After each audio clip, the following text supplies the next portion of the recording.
Bonjour à toutes et à tous, bienvenue, c'est Sens Public, l'émission qui donne du sens à l'actualité avec une édition spéciale consacrée aux conséquences de la chute de François Bayrou. Il a remis sa démission à Emmanuel Macron à la mi-journée et depuis le tic-tac, le compte à rebours élyséen, c'est remise en route. Tic, c'est Sébastien Lecornu-Tac. Et si la candidature de Yaël Braun-Pivet était entendue, tic, les socialistes font semblant d'y croire, tac. Et si la dissolution était la solution? On va décortiquer ces rumeurs, les différents scénarios et le calendrier budgétaire et international qui devrait inciter le président de la République à aller plus vite que d'habitude. L'équation est compliquée, elle pourrait l'être encore plus si le mouvement Blot contre tout dégénère demain. Il est très majoritairement porté par la gauche mélenchoniste. Les méthodes d'action doivent être des méthodes d'action non violentes ou pacifiques, choisissez le mot que vous voulez. Merci. Et je pense que n'importe quoi d'autre, et je le dis les yeux dans les yeux à tous ceux qui m'écoutent, ne faites rien d'autre que des choses qui soient maîtrisées et calmes, parce qu'ils s'en serviront pendant des heures. S'il y a un cajot qui brûle quelque part, ils vont le filmer pendant des heures. Ce mouvement peut-il inciter Emmanuel Macron à choisir un Premier ministre de gauche? Pourquoi la proposition de Gabriel Attal d'aboutir à un accord d'intérêt général reçoit aussi peu d'écho? Faut-il redonner la parole au peuple, comme le réclame le Rassemblement national? Je poserai ces questions à 4 sénatrices et sénateurs tout à l'heure. Renaissance, LR, Socialistes et RN. Ce sera dans 3 quarts d'heure, un débat 100% politique. Vous pouvez d'ailleurs, vous aussi, participer à l'émission, poser des questions à nos invités avec ce QR code et nous dire, tiens, pourquoi pas, qui vous souhaitez à Matignon et pour quelle politique? Bon, pour l'instant, c'est encore Emmanuel Macron qui choisit. Clémentine Louise. Un convoi exceptionnel se dirige vers l'Élysée. Dans cette voiture, François Bayrou, sur le point de remettre sa démission au chef de l'État. Après un vote de confiance largement défavorable hier, le rythme s'accélère. Qui reprendra la place inconfortable d'un Premier ministre sans majorité? Devant le siège de son parti ce matin, Bruno Retailleau espère un chef du gouvernement issu du socle commun. Moi je pense, et c'est mon souhait, c'est que le Premier ministre puisse être choisi dans ce qu'on a l'habitude désormais d'appeler le socle commun. On a redit évidemment que pour nous il était inconcevable que le président de la République fasse son choix en désignant un Premier ministre socialiste. Pourtant, les socialistes continuent d'y croire. Réunis ce matin au Sénat, le parti à la rose pourrait-il travailler avec le gouvernement en cas de nomination d'un Premier ministre du socle commun? À ce moment-là, nous verrons. Mais pour l'instant, ce que je dis au président de la République, c'est que le meilleur geste qu'il puisse faire dans un pays qui aujourd'hui attend le changement, eh bien, c'est d'accepter la cohabitation qu'il a refusée il y a un an. Plusieurs noms circulent. Éric Lombard, Catherine Vautrin ou Sébastien Lecornu, le ministre des Armées démissionnaire. Et pourquoi pas la présidente de l'Assemblée nationale, ancienne socialiste convertie au macronisme, Yaël Braun-Pivet, annonce ce matin être disponible pour Matignon. Si d'aventure il fallait assumer cette mission-là, évidemment je ne rechignerai pas, mais c'est le choix du président de la République. Tous les regards se tournent désormais vers l'Élysée. Emmanuel Macron devrait nommer son Premier ministre avant la fin de la semaine.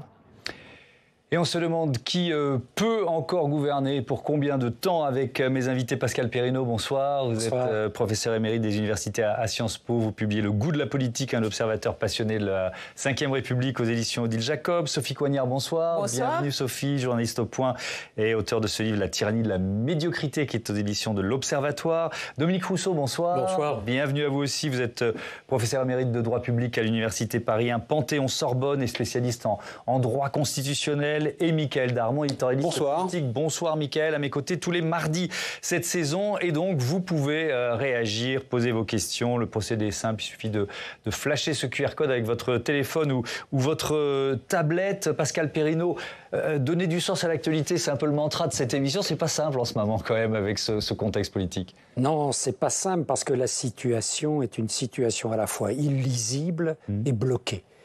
Bloqué, c'est évident, quelles que soient les tentatives du président de la République. En effet, le gouvernement dure au minimum 2 mois, Michel Barnier, au maximum 9 mois en comptant l'été, c'est-à-dire en fait 7 mois, avec François Bayrou. Et on se dit, au fond, S'il trouve un troisième homme, ou éventuellement une femme, est-ce que ce troisième homme ne connaîtra pas, ou ce troisième gouvernement ne connaîtra pas la destinée des deux précédents?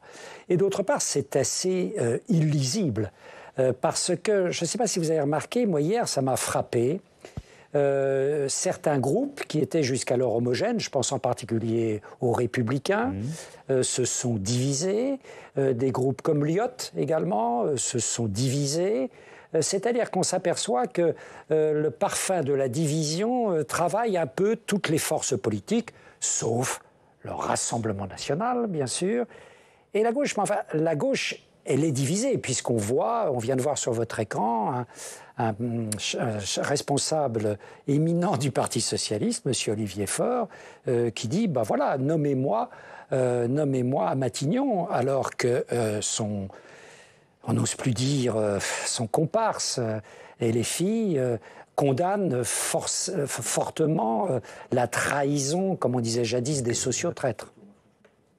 Merci Pascal Perrineau. Il y a ces sondages. Alors évidemment, on va essayer de sortir un peu de la question des personnalités, mais bon, forcément, c'est un peu la loi du genre. Sondage RTL sur le ou la Première ministre. Que souhaitent les Français? C'est pas inintéressant. Les premiers noms qui sortent sont des leaders du Rassemblement national, Jordan Bardella et Marine Le Pen, 43-36%. Ensuite, Bruno Retailleau, Bernard Cazeneuve. On va trouver ensuite un Gérald Darmanin à 32%, Raphaël Glucksmann à 28%, Sébastien Lecornu, 28%, Xavier Bertrand, François Bayrou, Olivier Faure, dont on parlait, 25%. Des Français qui disent « je souhaite que ce soit lui le Premier ministre ». Et on a aussi testé d'autres noms, Laurent Berger, Pierre Moscovici. Je vous laisse les découvrir. Alors, on va être très prudent, parce que depuis le début de l'après-midi, c'est plutôt le nom de Sébastien Lecornu qui circule le plus. On a même vu un Xavier Bertrand dire au LR qu'il était déjà en train de former son gouvernement, ce que le ministre de la Défense s'est empressé de démentir. Sophie Coignard, je vous vois goguenard. C'est reparti pour la valse des noms, mais est-ce que c'est vraiment lié à la personnalité, à l'histoire politique ou à l'histoire personnelle du futur Premier ministre, la sortie de ce blocage? Moi, je ne vois aucun personnage qui puisse échapper à la malédiction extrêmement bien décrite tout à l'heure par Pascal Perrineau. Pour moi, ça n'est pas une question de personne. Et je trouve que comment dirais-je, le concours de beauté auquel se livrent un certain nombre, comment dirais-je, de prétendants est absolument hallucinant. C'est-à-dire que ce refrain du choisissez-moi d'un côté et d'autre côté les enjeux, la gravité de la situation quand même, crée une espèce de fossé qui se transforme évidemment en incompréhension auprès de l'opinion publique. Alors, on a la présidente de l'Assemblée nationale, on l'a vu dans notre sujet d'ouverture, qui, alors elle n'est pas candidate, mais elle est prête à y aller. On écoute Yael Braun-Pivet ce matin sur RTL, un peu plus en longueur.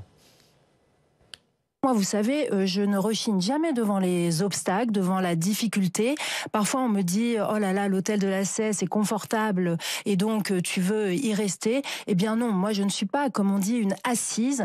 Je suis capable, évidemment, et je l'ai montré dans toute ma courte carrière politique, que je prenais des risques. Donc si, d'aventure, il fallait assumer cette mission-là, évidemment, je ne rechignerai pas, mais c'est le choix du président de la République. Vous nous dites que ce matin, vous êtes candidate au poste de Première ministre. Je ne suis pas candidate. Je ne suis pas candidate du tout. Et si Emmanuel Macron vous appelle ? En revanche, je suis disponible pour œuvrer dans l'intérêt de mon pays.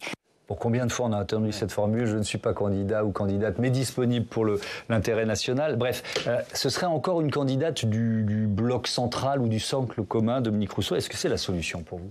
Ou est-ce qu'on est dans une sorte de bis repetita avec les mêmes conséquences? D'un point de vue constitutionnel, si vous voulez, il n'y a rien de dramatique. Il y a un gouvernement qui tombe dans un régime parlementaire. Quand un gouvernement tombe, eh bien, on dissout l'Assemblée nationale. C'est ce qui se passe actuellement aux Pays-Bas. C'est ce qu'a fait le général de Gaulle en 1962. Le gouvernement a été renversé. Il a dissous l'Assemblée nationale. Donc, avant de se poser la question du qui, il faudrait dissoudre l'Assemblée nationale. C'est ce que vous nous dites.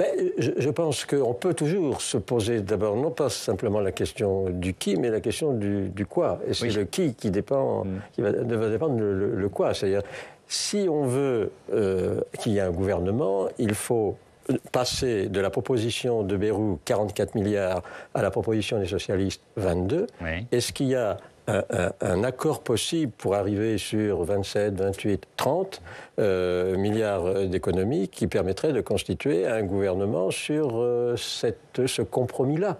Je rappelle que dans un régime parlementaire fonctionne sur le compromis. Bien sûr. Mais plutôt avec une personnalité issue de la gauche pour diriger ce gouvernement, d'après vous? S'il y a un accord sur, mettons, au lieu de faire 44 milliards d'économies, on en fait 27, à la limite, la question de la personne qui va porter... moi, je ne suis pas un politiste, hein, donc la question qui va porter, la question de la personne qui va porter ce compromis, à la limite, importe peu, j'exagère un peu, mais je prends souvent l'exemple de l'Espagne, où Sanchez est arrivé au pouvoir alors qu'il était minoritaire au Congrès, parce qu'il a fait un compromis avec les Catalans en proposant et en assurant l'amnistie des séparatistes catalans, l'amnistie de ceux qui avaient proposé et organisé le référendum visant à l'autonomie de la Catalogne. Il a fait ce compromis. La question territoriale pour l'Espagne, c'est l'équivalent de la question sociale pour nous. Oui, c'était pas un petit compromis. C'était du lourd. Ouais. Hein, c'était du lourd. Et il a fait ce compromis au point que, je termine là-dessus, au point que les insoumis espagnols, Podemos, qui pendant très longtemps ont refusé l'accord avec les socialistes, ont fini par craquer.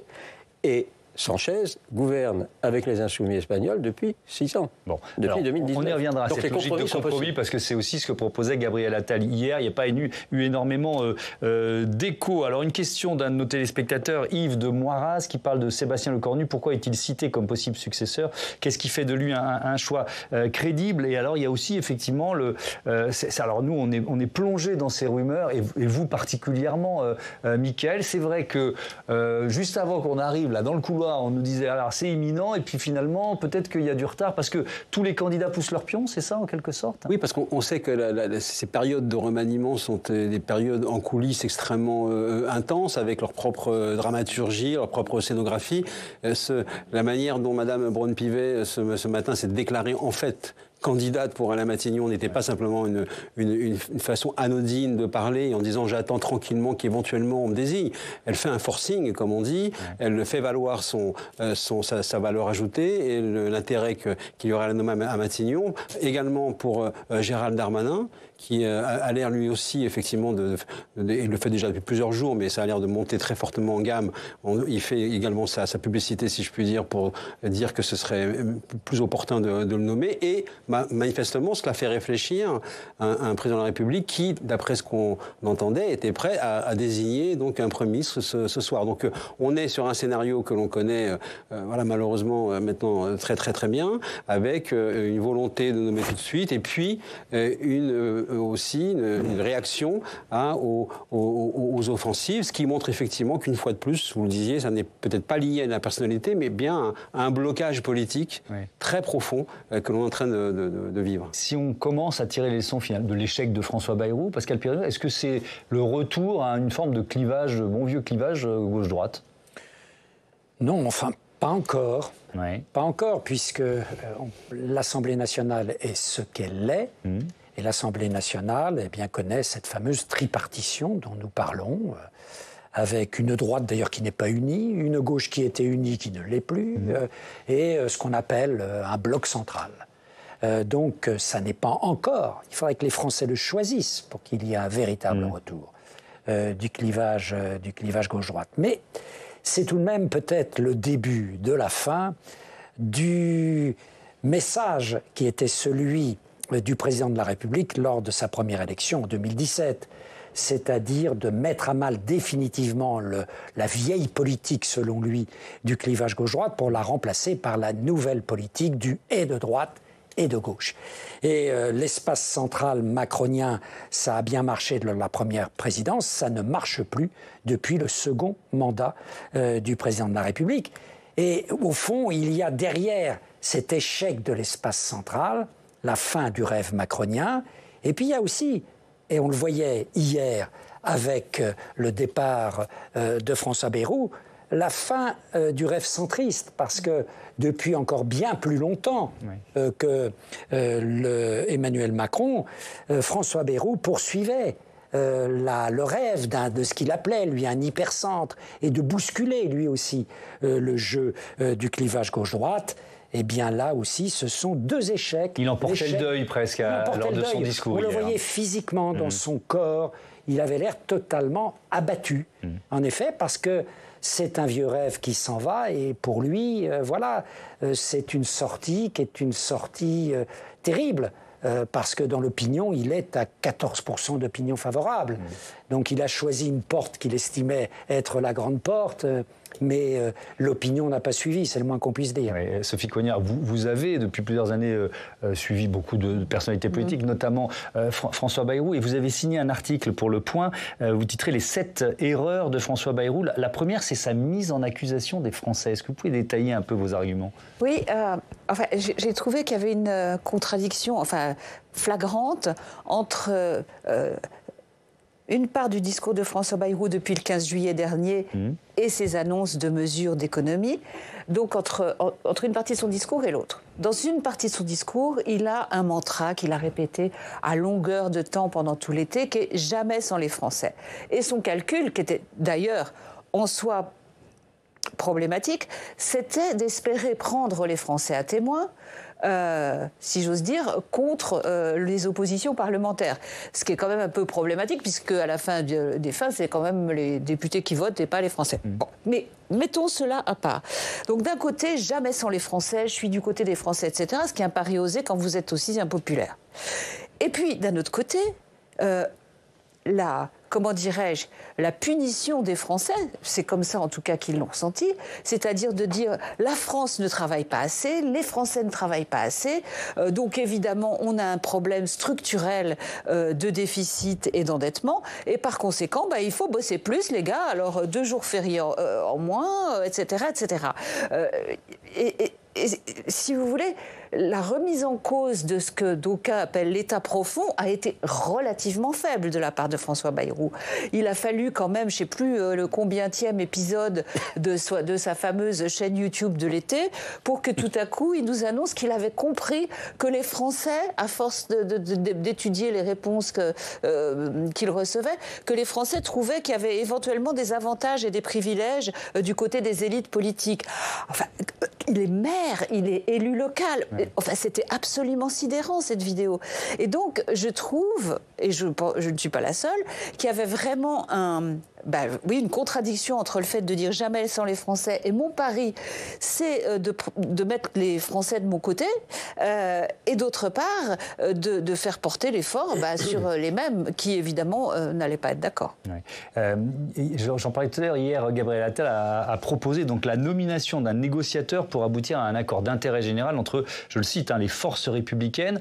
Pas énormément d'écho, mais quand même, aujourd'hui, le rapporteur général du budget à l'Assemblée, le député Liot Charles de Courson, retravaille cette idée. Écoutez. Il faut revenir, si vous voulez, à l'idée qui avait été mise en œuvre sous la Troisième et sous la Quatrième République, qui est une discussion alors on peut appeler ça un préfigurateur, un conciliateur, tout ce que vous voulez, mais pour définir un programme gouvernemental pour 20 mois, puisqu'en fait, il reste 20 mois avant les présidentielles pour pouvoir diriger ce pays et ne pas le laisser aller dans le chaos dans lequel on se trouve.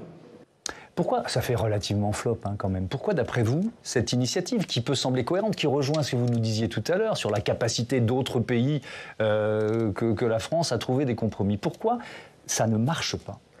Ça ne marche pas parce que je crois qu'il y a dans la classe politique en France, on pourrait appeler un surmoi présidentialiste ou un surmoi jupitérien, qui fait que tout le monde considère que ce qui arrive aujourd'hui est une parenthèse et qu'il faut attendre 2027, que tout sera résolu en 2027, il y aura un nouveau président, ce nouveau président aura automatiquement une majorité qui lui sera soumise. Et ça qui n'est pas garanti. Non, mais je dis, il pense comme ça. Il pense comme ça. C'est-à-dire que c'est une parenthèse, on courbe le dos et tout va revenir comme avant, c'est-à-dire un président qui dispose d'une majorité. Et c'est pour ça que cette proposition de Gabriel Attal, qui est une proposition, encore une fois, logique, dans un régime parlementaire, c'est ce qui se fait aux Pays-Bas, c'est ce qui se fait en Italie, c'est ce qui se fait en Belgique, c'est ce qui se fait partout. N'est pas monstrueuse si on regarde la Constitution, qui, il ne faut pas l'oublier, a une structure parlementaire. Hein, l'élection présidentielle n'est arrivée qu'en 1962, mais au départ, vous avez le président qui est un arbitre et pas un capitaine, vous avez la responsabilité, vous avez la dissolution, vous avez tout ce qui fait le paquet parlementaire. Mais il y a ce surmoi présidentiel, hein, Mélenchon attend la présidentielle, Marine Le Pen attend la présidentielle, chacun pense qu'étant élus, ils auront une majorité à eux et on recommencera comme avant. Je n'en suis pas sûr. Je pense que ce qui se passe aujourd'hui, ce qu'on appelle la fragmentation, peut se reproduire.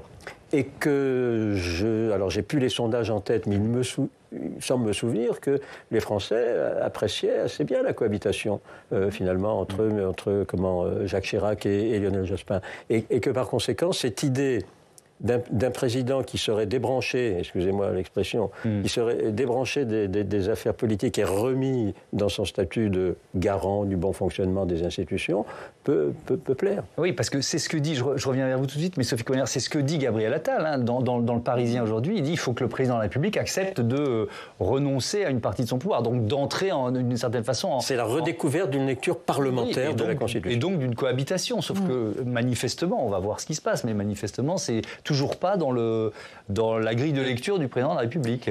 Oui, et c'est très curieux parce que ce sont les paroles les plus intéressantes que j'ai entendues depuis la chute de François Bayrou. C'est-à-dire que on sait bien que les responsables politiques français ont un léger problème avec le compromis. Ça, on a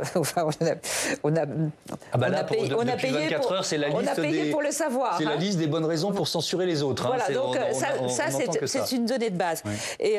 Et la manière dont Gabriel Attal essaye d'appuyer où ça fait mal, c'est-à-dire sur cette incapacité absolue à trouver un compromis, est évidemment à la fois intelligent et intéressant, et je le crains parfaitement vain. Comme vous le disiez, l'absence, à l'exception de Charles de Courson, l'absence de tout commentaire, de toute... personne ne s'est saisi de cette idée. C'est quand même fascinant. Que Gabriel Attal dise ça pendant que Yael Braun-Pivet vient dire « je suis disponible », enfin, je veux dire, ça... Tout est dit, c'est une fable. Alors, je voudrais qu'on emploie le mot proportionnel quand même et qu'on prenne quelques minutes pour réfléchir. Est-ce qu'il n'y a pas, pour aboutir à une culture de compromis ou faire naître une culture de compromis ou lutter contre ce tropisme présidentiel dont vous parlez, est-ce qu'il faut introduire une dose de proportionnel? Pascal Perrineau. Moi, je suis assez sceptique, si vous voulez, parce que je crois, attention, si l'on introduisait la proportionnelle en l'absence de culture de compromis, bonjour le désastre. Hein. Bonjour le désastre. Donc je ne suis pas sûr que c'est une réforme juridique, mais j'aimerais bien avoir votre sentiment. Une réforme juridique... Vous ne serez peut-être pas forcément d'accord avec qui crée la culture du compromis. Nous n'avons pas la culture du compromis depuis des décennies, depuis des siècles. C'est un vieil écho lointain de la passion révolutionnaire, notre affaire d'affrontement. Hein, il y en a un qui détient la vérité, comme disait Jacques Lang, il y a d'un côté la nuit et de l'autre côté le jour. Est-ce que ça a été créé par le scrutin majoritaire à 2 tours? Moi, je ne crois pas. C'était bien antérieur au scrutin majoritaire à 2 tours. Alors, le scrutin majoritaire à 2 tours, certainement, entretient cette culture bipolaire. Est-ce qu'il l'a créé? Personnellement, je ne crois pas. Et je ne crois pas que... Moi, je serais pour marier les genres. Je serais pour un scrutin mixte qui marie, comme on connaît ça pour les municipales l'année prochaine, qui marie une logique majoritaire pour que les Français aient l'impression qu'au bout de leur bulletin de vote, il y ait une équipe pour gouverner, et un correctif proportionnel afin que les minorités n'aient pas l'impression d'être laissées sur le bord du chemin. Votre avis, Dominique Rousseau? C'est la question de l'œuf et la poule, c'est-à-dire y a pas de, on n'a pas de compromis, on n'a pas la culture de compromis, donc on ne peut pas avoir la proportionnelle. Moi je dirais il faut la proportionnelle pour essayer de créer une dynamique de compromis. Et le compromis, un certain nombre de nos hommes et femmes politiques le pratiquent. Ce compromis. Il le pratique dans les conseils municipaux, dans les conseils généraux, il le pratique au Parlement européen. Hein, et par conséquent, il ne faut pas, comment dire... Oui, mais dès qu'ils sont dans une posture, pardon de vous interrompre, notamment médiatique nationale, cette qualité disparaît. parce que là, je crois quand même le scrutin majoritaire. Oui. Vous parliez tout à l'heure du bloc centriste. Je veux dire, le Canuet, en 65, il fait 16%. Poher fait 23%, puis vous avez Balladur, puis vous avez Barre. Enfin, vous avez l'épisode de Giscard, centriste, qui l'emporte, mais il ne met pas la proportionnelle, donc il se fait rattraper. Et tous les centristes se sont fait rattraper parce qu'ils étaient obligés à un moment donné soit d'aller vers la droite, soit d'aller vers la gauche, pour se faire élire. C'est cette espèce de prise en tenaille du scrutin majoritaire. La représentation proportionnelle, pour moi, a au moins deux avantages. Le premier, c'est de provoquer un vote sincère.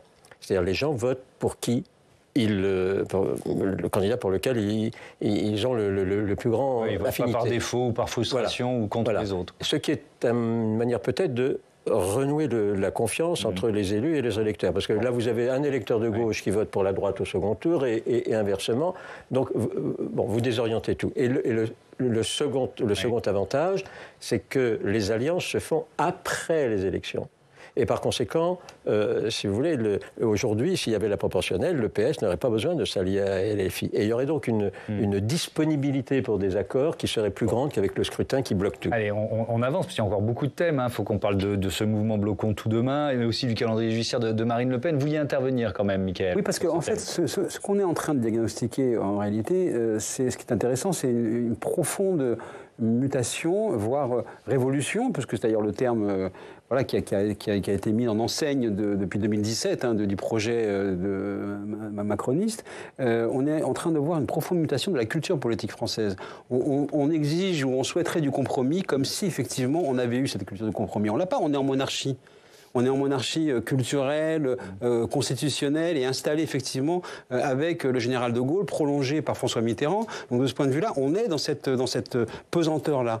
Et on voudrait que tout le monde en France, dans la classe politique, réagisse comme les Allemands, comme d'autres qui ont l'habitude de manier le compromis et la discussion. Donc déjà, ce que l'on vit depuis 2022, c'est ça. Et on sent bien la sidération de tout le système politique qui n'arrive pas à comprendre ce qui se passe. En réalité, on est vraiment à la fin d'un système. Oui, sidération du monde politique et puis peut-être aussi agacement des Français. Étienne qui nous écrit de Marmande, si Emmanuel Macron échoue à nouveau à trouver un Premier ministre qui tienne, est-ce que la dissolution serait inévitable? C'est-à-dire que, Sophie Coignard, on est déjà nous-mêmes, mais nos téléspectateurs, dans l'anticipation de la chute de celui qui va être nommé dans quelques heures ou quelques jours. Quoi. Alors, de mon point de vue, c'est assez compliqué Enfin, la troisième chance, c'est la dernière, à mon avis. Je ne vois pas comment on peut répéter encore une quatrième fois ce scénario. Donc, la réponse est oui. De mon point de vue. S'il nomme un nouveau Premier ministre et qu'il reste très peu de temps, c'est le Premier ministre de la dernière chance. Il faudra forcément qu'il y ait dissolution. Donc ce chapitre, comme promis, que j'ouvre tout de suite dans notre débat, le mouvement Bloquons tout, c'est évidemment demain, mercredi, le préfet de police de Paris craint des actions violentes. Il y a un certain nombre de craintes, évidemment, qui tiennent à deux choses. C'est un mouvement, d'abord, il n'y a pas réellement d'organisateur. C'est pas comme une manifestation, que les téléspectateurs comprennent bien. Une manifestation, il y a un déclarant, il y a un itinéraire. Là, on a un appel général, bloquons tout, bloquons le pays, avec une multitude d'actions qui sont attendues et pas d'interlocuteur pour les pouvoirs publics. Ça, c'est le premier motif d'inquiétude. Et puis le deuxième, il est plus sérieux. C'est qu'on voit que l'appel, il a été complètement repris à son compte après les appels, évidemment, de la France Insoumise. Mais pas que, on voit bien que toute la mouvance d'extrême gauche et d'ultra-gauche, y compris l'ultra-gauche radicale, s'intéresse à la journée de demain et appelle à un certain nombre d'actions qui sont des actions plutôt dures, avec des blocages, des actions violentes.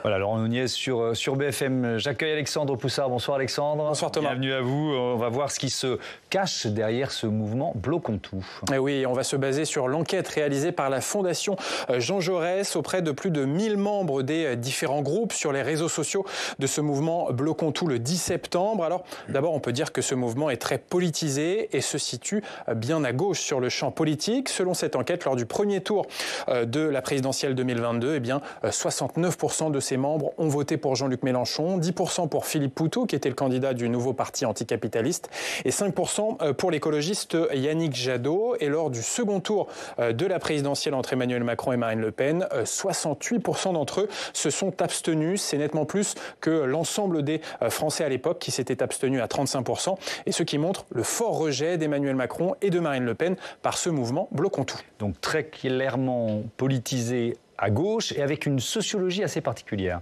Oui, alors contrairement au mouvement des Gilets jaunes, il y a peu d'ouvriers dans ce mouvement du 10 septembre, seulement 6%, peu de retraités, 10%. En revanche, certaines catégories sont surreprésentées comme les cadres, 16%, les étudiants, 22% et les lycéens, 12%. Ce qui montre aussi que ce mouvement est assez jeune avec 26% des membres âgés de 25 à 34 ans, 18% de 35 à 44 ans, tandis que les catégories de personnes les plus âgées sont moins représentées par rapport à l'ensemble de la population française. 12% ont entre 60 et 70 ans et seulement 4% ont plus de 70 ans. Et puis, au niveau géographique, au niveau territorial, c'est assez intéressant car ce mouvement du 10 septembre est plutôt ancré dans les petites villes et les villes moyennes. 29% des personnes interrogées dans cette enquête vivent dans des communes entre 2000 et 20 000 habitants, 24% dans les villes entre 20 000 et 100 000 habitants. En revanche, Bloquons tout est moins représenté dans les grandes villes de plus de 100 000 habitants, 19%, alors qu'on le rappelle, 31% des Français habitent dans ces grandes villes. Et ensuite, on ne peut pas dire que ce soit un mouvement parisien, car seulement 9% d'entre eux vivent dans l'agglomération parisienne. Alors, sur le contenu, quelles sont les préoccupations de celles et ceux qui s'apprêtent à bloquer demain ? Eh bien, là encore, les revendications, les préoccupations sont très marquées à gauche. La première préoccupation, c'est la montée des inégalités sociales, une priorité pour 54% d'entre eux. Autre priorité, la protection de l'environnement, 43%, suivi du pouvoir d'achat et de l'avenir de notre système de santé.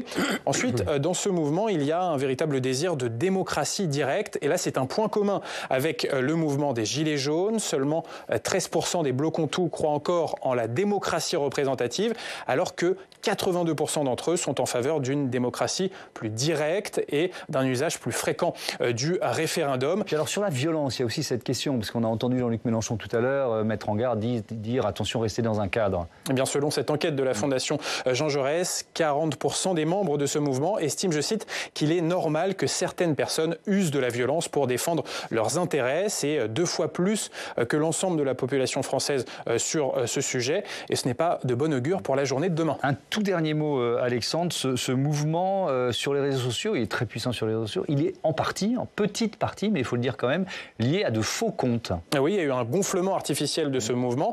Selon l'agence Bloom, spécialisée dans l'analyse des réseaux sociaux, 6% des comptes liés au mouvement du 10 septembre sont liés à des comportements inauthentiques, artificiels, autrement dit des faux comptes qui ont généré au total 1,9 million d'activités sur les réseaux sociaux avec une forte accélération au mois d'août. Et puis ce rapport de l'agence Bloom assure aussi que des comptes pro-russes, proches du Kremlin, ont essayé de gonfler ce mouvement de contestation. Mais ces comptes pro-russes ne représentent seulement que 3% des conversations autour du mouvement du 10 septembre. Merci beaucoup Alexandre. Et d'ailleurs, demain, on vous proposera un Sens Public, édition spéciale consacrée à Bloquons tout, dans une première partie très factuelle. Et puis ensuite, on reviendra sur le mouvement des Gilets jaunes. Pascal Perrineau, si on essaye ici d'analyser plutôt les conséquences politiques, une mobilisation forte demain peut-elle jouer, influer sur la décision d'Emmanuel Macron, le pousser à choisir une personnalité plus à gauche ou pas? Oui, bien sûr. Si vous voulez, si jamais il y a une très forte mobilisation le 10, ça veut dire que ce qui avait déjà beaucoup perturbé le pouvoir macroniste, à savoir la révolte des Gilets jaunes, peut connaître une seconde secousse. Même si on le voit bien, les mouvements ont un profil à la fois sociologique et politique différent. Mais en termes de conséquences, il peut y avoir une atmosphère de révolte populaire, comme on en avait connu lors du mouvement des Gilets jaunes. Et cela, bien sûr, doit être un paramètre, si c'était le cas, doit être un paramètre pour le président de la République pour choisir une personnalité qui soit capable d'avoir la dimension, l'autorité, pour maîtriser cet éventuel mouvement de révolte. Il faut aussi l'imaginer, si la mobilisation est faible, bon, là, j'allais dire, les affaires courantes peuvent continuer, et le prochain rendez-vous, ce sera, et vous voyez que c'est des échéances différentes, ce sera vendredi, la notation de l'agence Fitch. Oui, on peut même parler de pression contradictoire. Voilà, il y a pression d'un côté et de l'autre les marchés financiers. Parce que là, c'est pas le même type de personnalité, il faut rassurer, mais pas tout à fait le même type de milieu. Et puis après, encore, troisième échéance, le mouvement syndical du 18. Donc on voit que les paramètres pour sont nombreux. Le prochain Premier ministre ou la prochaine Première ministre. Bon courage pour les critères du choix. Oui, effectivement. Je voudrais bien vous entendre là-dessus, Dominique Rousseau. Je vous redonne la parole tout de suite, Mickaël. Mais ce que disait Alexandre Poussard à l'instant sur la démocratie directe, c'est vraiment intéressant. 82% de celles et ceux qui disent on va bloquer ce mercredi sont en faveur d'une démocratie plus directe, d'un usage plus fréquent du référendum. Est-ce que vous y voyez, là, on est en crise politique, crise sociale qui se dessine. Est-ce que vous y voyez aussi la période, le marqueur d'une crise institutionnelle, d'une 5e République, voilà, qui est carrément à bout de souffle et dont il faudrait changer? Je pense effectivement, Benjamin Constant disait les institutions tiennent tant qu'elles sont en accord avec l'esprit du temps. Bon, quand les institutions sont déconnectées de l'esprit du temps, ça ne fonctionne pas. Parce que les institutions, c'est rien d'autre que des courroies de transmission des souhaits de la société vers l'État. Or, aujourd'hui, ces institutions, ces courroies de transmission, elles sont bouchées, elles sont bloquées. Donc, je ne crois pas à un grand soir constitutionnel. En revanche, qu'il y ait des révisions, des amendements constitutionnels pour, par exemple, institutionnaliser les conventions de citoyens plutôt que de les laisser faire un peu n'importe comment, oui. Je ne crois pas du tout à l'outil référendum. Je ne crois pas du tout à l'outil référendum. En revanche, il y a d'autres manières d'associer les citoyens, y compris par... je reviens en arrière, y compris par la dissolution. Parce qu'on parle des conséquences possibles. La dissolution de mai 68, excusez les boomers, mais la dissolution de mai 68, finalement, De Gaulle dissout le 30 mai, le 1er juin, tout le monde rentre chez lui. Et Macron pourrait dire, voilà, vous n'êtes pas content, il y a la rue, mais je vous donne les urnes. Donc ça peut aussi être une pression pour aller vers les urnes. Ça pourrait éventuellement calmer le moment. Un mot là-dessus, ensuite on parle du calendrier judiciaire de Marine Le Pen. Un mot de ce mouvement demain, Sophie Cognard, comment vous le... Il est difficile à analyser, hein, parce qu'il est assez protéiforme. C'est très compliqué. C'est très compliqué de faire, à mon avis, le moindre pronostic sur à la fois son ampleur, son intensité et ses conséquences politiques. Enfin, en tout cas, moi, je m'en estime incapable. Mais néanmoins, ce qui est important, en effet, à retenir, c'est effectivement cette demande de démocratie directe, etc., qui est, me semble-t-il, une demande, une exigence récurrente, quels que soient les mouvements sociaux, quelle que soit la couleur politique de ces mouvements sociaux, des mouvements de mécontentement, etc. Emmanuel Macron avait d'ailleurs promis qu'il y répondrait et... il n'a pas vraiment répondu, je pense que ça fait partie du problème. C'est-à-dire que les déclarations d'Emmanuel Macron, vous avez raison, qui à plusieurs reprises a dit mais je laisserai les Français s'exprimer, etc. Et qui restent absolument sans lendemain, ne sont pas là pour calmer les choses. Et Nicolas Sarkozy, dans l'interview qu'il a donnée récemment au Figaro, disait un truc évidemment... Il vole au secours de la popularité vis-à-vis des gens qui vont le lire, parce que c'est évident. Il dit, voilà, alors moi je ne comprends pas très bien pourquoi Emmanuel Macron a dissous l'an dernier alors que ça ne s'imposait nullement, et qu'aujourd'hui il ne dissout pas alors que ça s'impose tout à fait. Et c'est vrai que c'est un sentiment que, à mon avis, beaucoup de Français partagent. Et cette pression-là, on peut imaginer qu'elle va effectivement monter. Dernier thème dans notre débat, le procès en appel de Marine Le Pen dans l'affaire des assistants parlementaires du FN, procès qui s'ouvrira le 13 janvier prochain. Et le Rassemblement national affirme que ces audiences pourraient influer sur la campagne des élections municipales. Mickaël, est-ce possible ? En tout cas, ça commence comme un slogan. Marine Le Pen à la barre en 2026, mais à la barre de la Cour d'appel.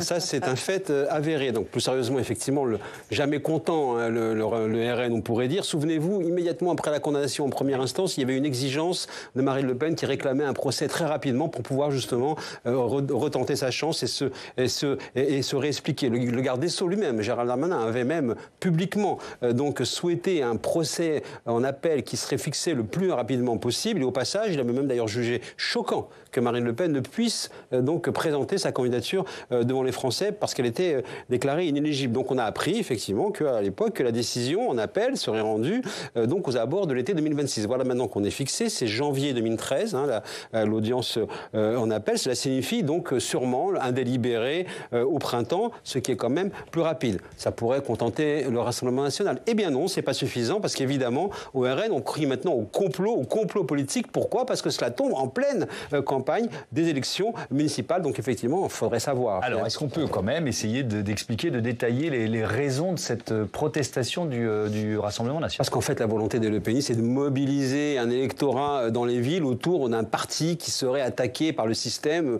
On a très vite compris et provoqué, non pas un effet drapeau, comme on dit, mais un effet étendard ou un effet bannière. Mais c'est un pari risqué, parce qu'on sait que les enjeux municipaux sont perçus aussi par les Français comme étant souvent déconnectés de la lecture nationale, même si, évidemment, elle existe. Et le RN veut jouer sur cette ambiguïté d'enjeux locaux supposés déconnectés de l'enjeu national, mais une lecture quand même nationale qui est faite en particulier par les politiques et par la presse. Oui, parce qu'on y revient, cette obsession présidentielle, c'est la seule campagne qui lui importe. Et c'est aussi à cette échéance que pense l'institution judiciaire, parce que pour 2027, effectivement, ça ménage une porte de sortie en cas de relax ou en cas d'allègement de la peine, et même la possibilité d'un autre recours si elle est à nouveau donc condamnée à être inéligible, parce que c'est effectivement avec cette décision que la campagne présidentielle sera lancée, en tout cas que l'offre politique va s'agencer, avec peut-être d'ailleurs des polémiques. Mais pour les lieutenants de Marine Le Pen, qui font de la politique, et c'est quand même leur métier, eh bien ils préfèrent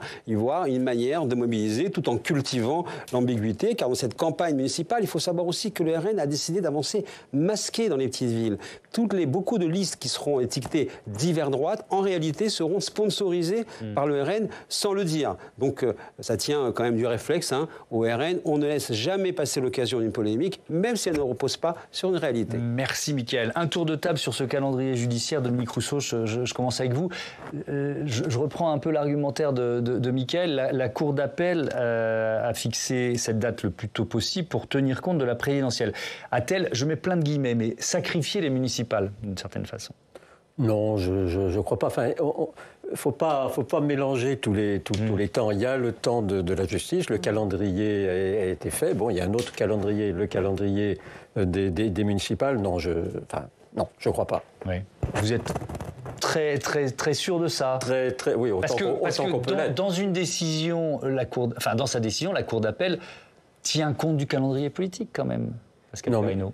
Non, comment dire, la Cour d'appel avait déjà annoncé le moment où elle rendrait sa décision, à un moment où la date précise des municipales n'avait pas été fixée. La date précise a été fixée il y a 2 semaines ou la semaine dernière.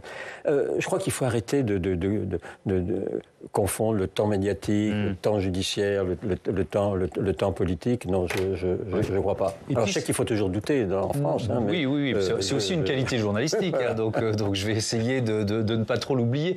Pascal Perrineau, si on se place du côté des candidats Rassemblement National, avec ou sans l'étiquette d'ailleurs, la victimisation, le côté anti-système, ça a toujours été un carburant. On peut imaginer que ça en sera un quand même. Oui, c'est un carburant essentiel même pour le Rassemblement National et l'ancien Front National. Ils ont toujours, avec talent d'ailleurs, su pratiquer et retourner les accusations qui étaient portées Donc c'est peut-être pas une si mauvaise nouvelle d'avoir un procès qui tombe à ce moment-là. Voilà, la stratégie de victimisation, c'est quelque chose qui leur a jusqu'à maintenant plutôt profité. Ça avait profité à Le Pen père, ça profite également à sa fille. Parce que quand vous regardez les sondages aujourd'hui, les sondages pour Marine Le Pen, pour le Rassemblement National, sont très bons. S'il y avait aujourd'hui, on verra, s'il y avait des élections législatives, c'est de loin maintenant le premier parti français avec environ 32-33% des intentions de vote. C'est énorme, c'est devenu le nouveau parti dominant. Vous savez, sous la Ve République, on parlait du RPR comme parti dominant, puis ensuite du Parti Socialiste comme parti dominant. Maintenant, il y a un parti dominant. c'est le Rassemblement national.